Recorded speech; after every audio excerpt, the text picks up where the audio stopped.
Okay, does anybody else use automation in their practice, whether it be automating communications out to their clients, generating templates, anything of that sort? Or are you looking at me like, Dewnya, you are absolutely nuts. What are you talking about? Well, I'll tell you a little bit, how I was feeling at one point. I had that moment where I was completely freaking out. The law changed, and I was okay. If you talked to me prior to the pandemic, we knew the law was coming. We knew the changes that were happening. I was like, okay, we're estimating about, approximately a 30 to 40% reduction in our margins, like we'll be okay.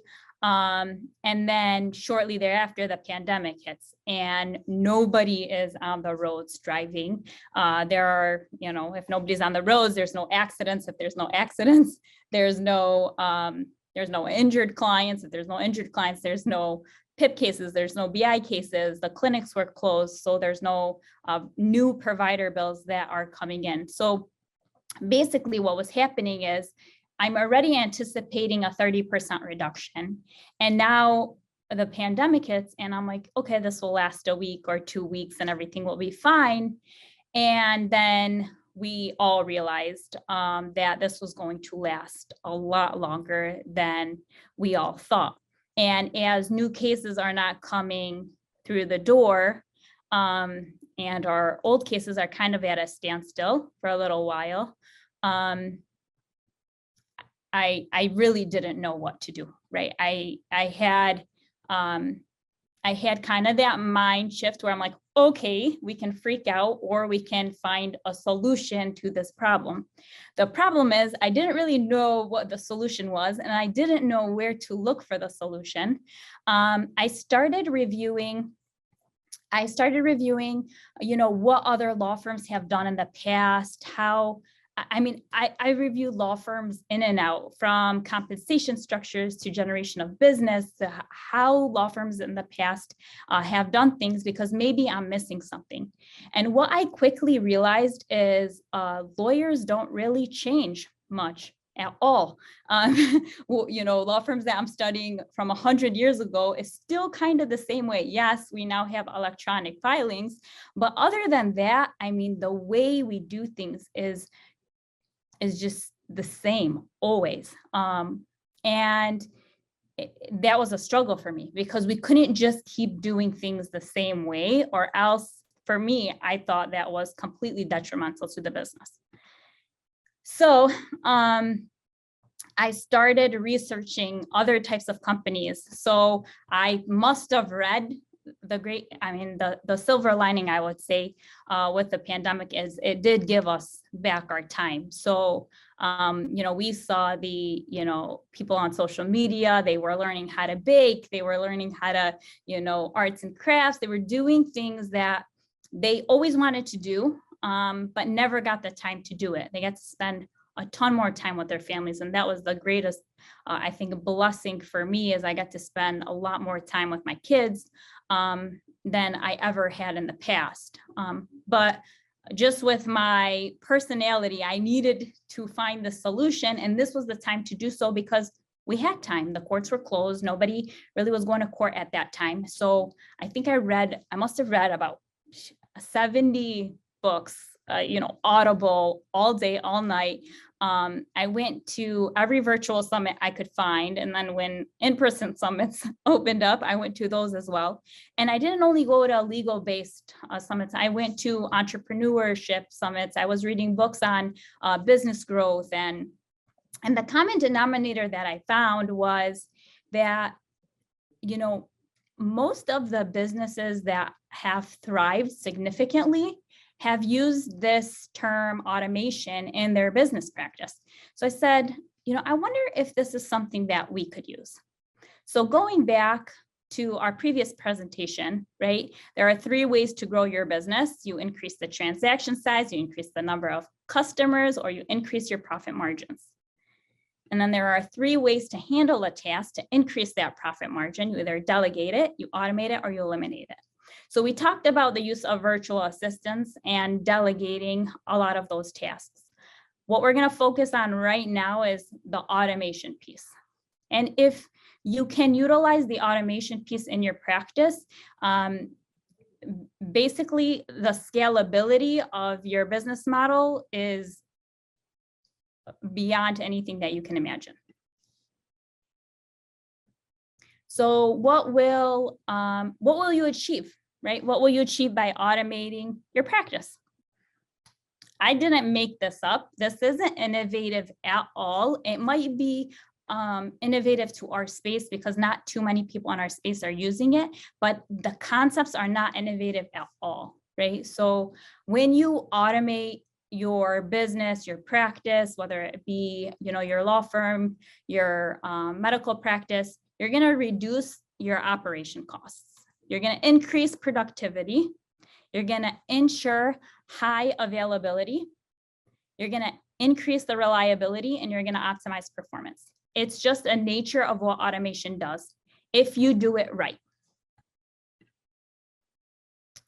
Dewnya, that's wonderful.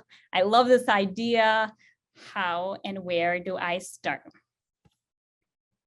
Automation is a little bit different than virtual assistants, and I'll tell you why.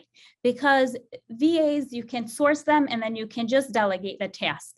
There's no real, you don't really have to think hard about what am I going to delegate. It's okay, here's my task list. I'm going to delegate 1, 2, 3, and 4. You already know what your task list looks like. But with automation, I felt like it started actually coming together once we started really asking the right questions. So I knew that my search was not for how do I automate a practice. Fine, I found a tool here and a tool there, and I could Google it and YouTube seminars on it. But when it really started coming together is when I started asking the right questions. And what I realized was I personally didn't really know how to ask the right questions. So I got the team together and I said, we are going to figure out what the right questions are, and who better to help you with that process than your team and the people that are doing the work. We went through a crazy mapping session and, team evaluations, and you could see my team struggling with sticky notes, like what's the process that we use to do this? How do we accomplish certain tasks? And what happened after that is a plethora of questions started coming in, right? Why do we do it this way? I think this way is better, whatever it may be. And we were able to analyze those questions to create the perfect questions so we can move on to actually automating those things. Everything in our firm started to change. It was like you ask the right questions and boom, everything starts changing from there. What is the value you provide to your clients? I need some engagement here in the chat, because what I want to know is, what is your key value? If you can pick one thing that your firm or your practice provides to your clients, what would that be? These are the questions that you have to start asking yourself in order to be able to fully automate your firm. So what's the value? Superb client care, 100%. Responsiveness. I'm sure that this is going to be a repetitive answer with regards to client communication. Now ask yourself, what is the process that you use or your business uses to create that value? What are you currently using? So let's take client communication. For example, what is the process that you're currently using? I know that pre-inputting automation, so telephone calls, text messages, emails, weekly calendar check-ins. I know Mike schedules his calls to try to get a conference call with the client every month. So he has to block out time in his calendar, 30 minutes to an hour, drafting letters. Pretty much the way that law firms have done it for a very, very long time.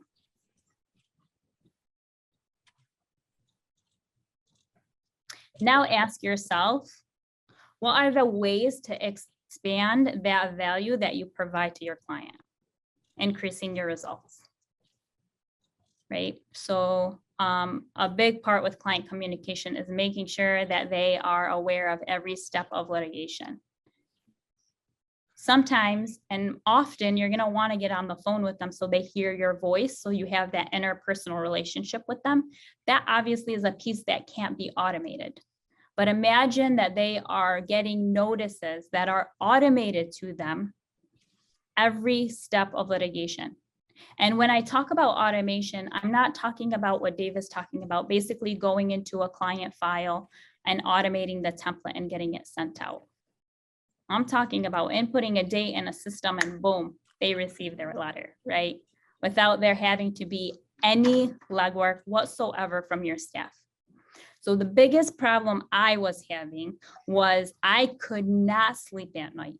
I am auditing files. Pandemic happens. I have so much time on my hands. I'm trying to settle whatever cases I could potentially find with defense attorneys who actually wanted to work during that time.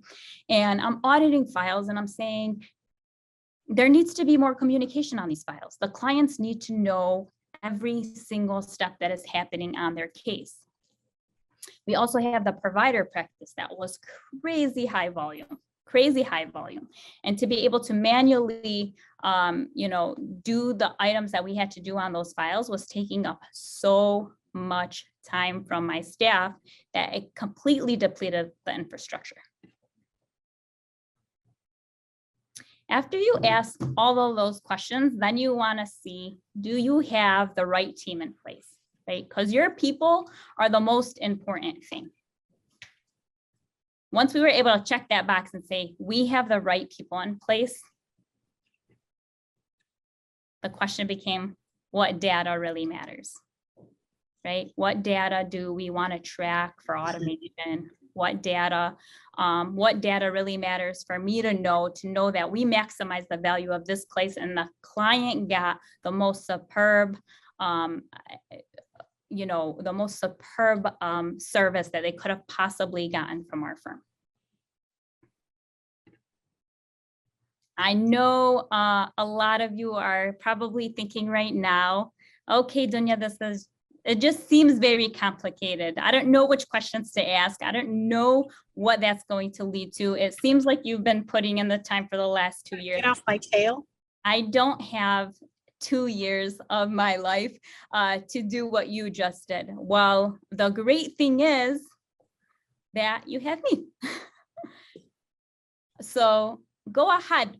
I'm okay with it, right? My partners struggle with this. I'm going to go ahead and give the information that I have to other attorneys in our space. I'm going to give the information I have to medical providers. I'm just going to give it to them because practically speaking, if you didn't do this during the midst of a pandemic where everything shut down and where are you going to find that time to research, figure it out, test it, retest it?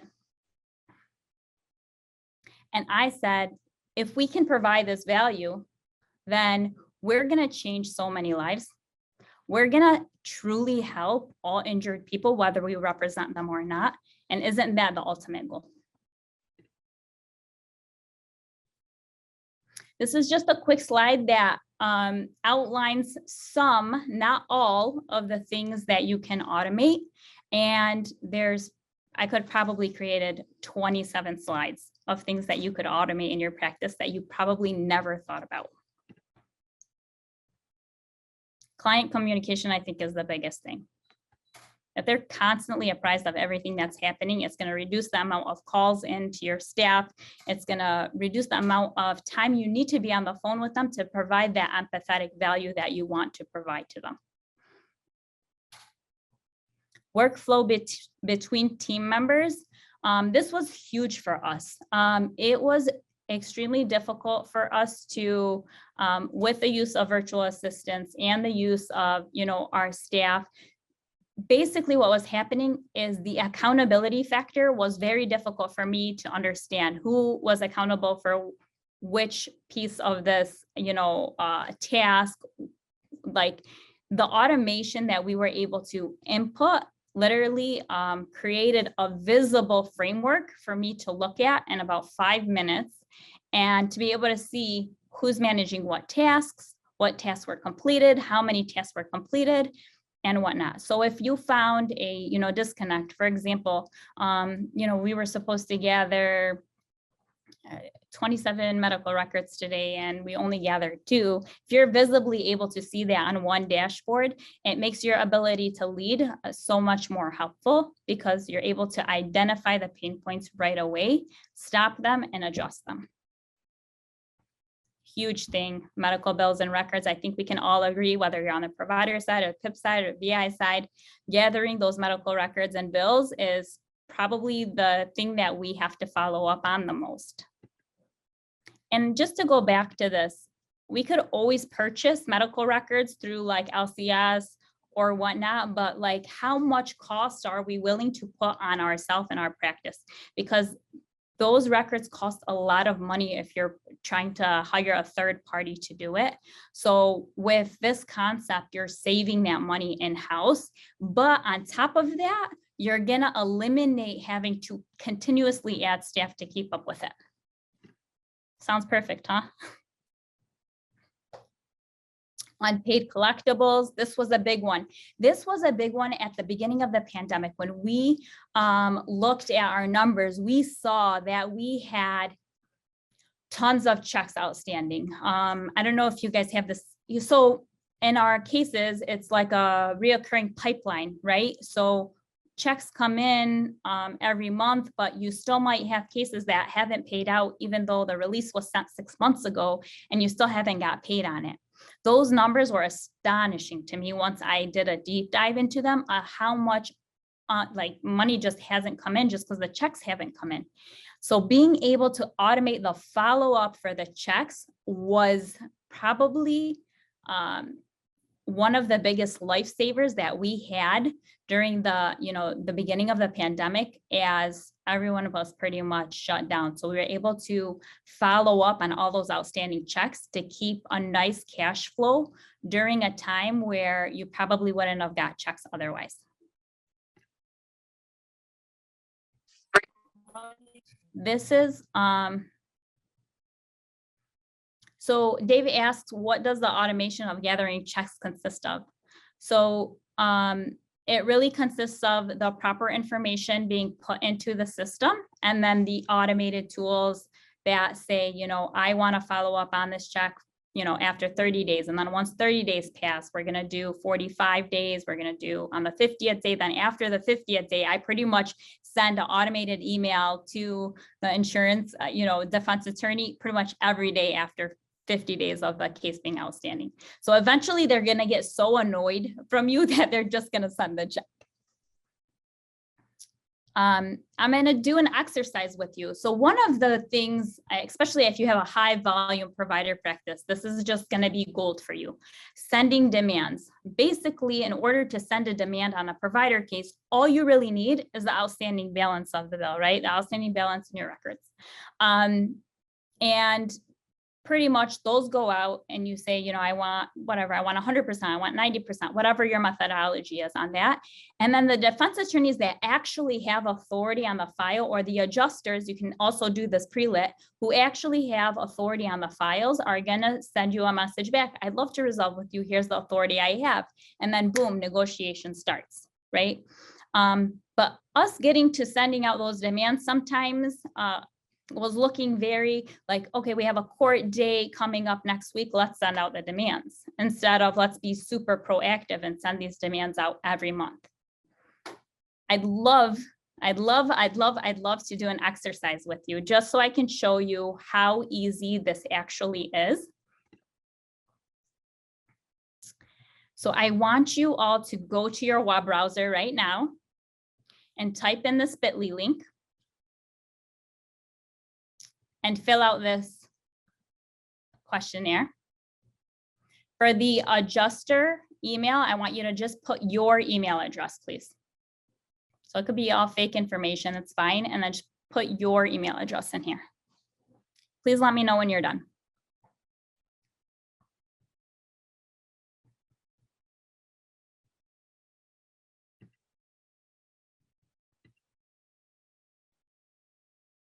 Arlen, if you can resend that link to everyone, you sent it directly to me.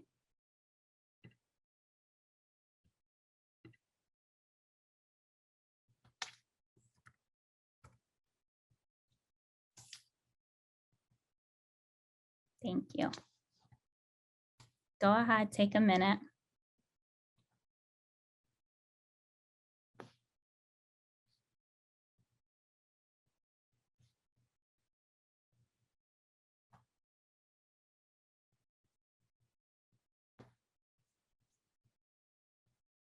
I'm going to blow your mind right now. It's going to be amazing.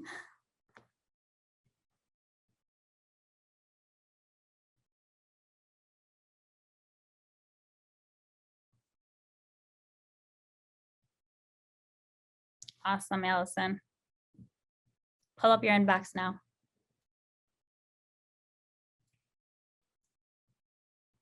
Awesome, Dave.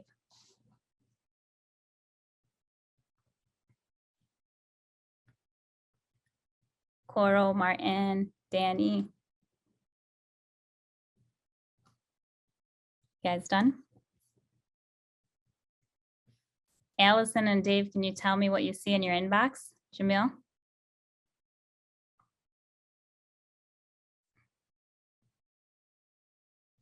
I know, right? The coolest part about it, Allison, is most of this information is already in.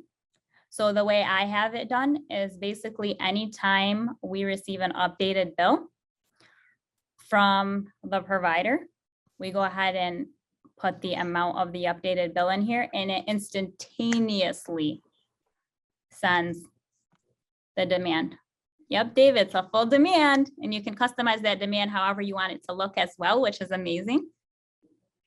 So basically, once you set up the right infrastructure, the automations go out instantaneously. So for me, my VAs, every time a bill comes in, a new bill comes in, an updated bill comes in, my VAs go ahead and input the new amount of the bill. All of this information is already in because we put it in at the beginning of the case, or when a new defense attorney is in, we always change that. And then every single time we get an updated bill, a new demand goes out. And there are times, so for example, if I'm having a weak month, or based on my automations already, my dashboards that we've created, I know that certain months are less likely to produce as much revenue as we'd like. So on those months, or on just months that, you know, we feel like doing this, we can go ahead and automate demands for thousands of cases by a click of a button. So then our inboxes the next day and the day after are just full of offers on these cases. It literally has changed my life. If you want to think about it like this, automation is cost cutting by tightening the corners of your practice, not cutting them. I always thought that automation, I was really scared of automation. And honestly, you should be. If the data in the system isn't right, you should be scared of automation. But if you have really good data entry clerks, which by the way, you can source a VA to do that, and they're phenomenal at it, then your automations are just going to take you from here to here. So question, who thought that form was like super complicated? You're way too busy to do it. It's not gonna work. There's no way, Dewnya.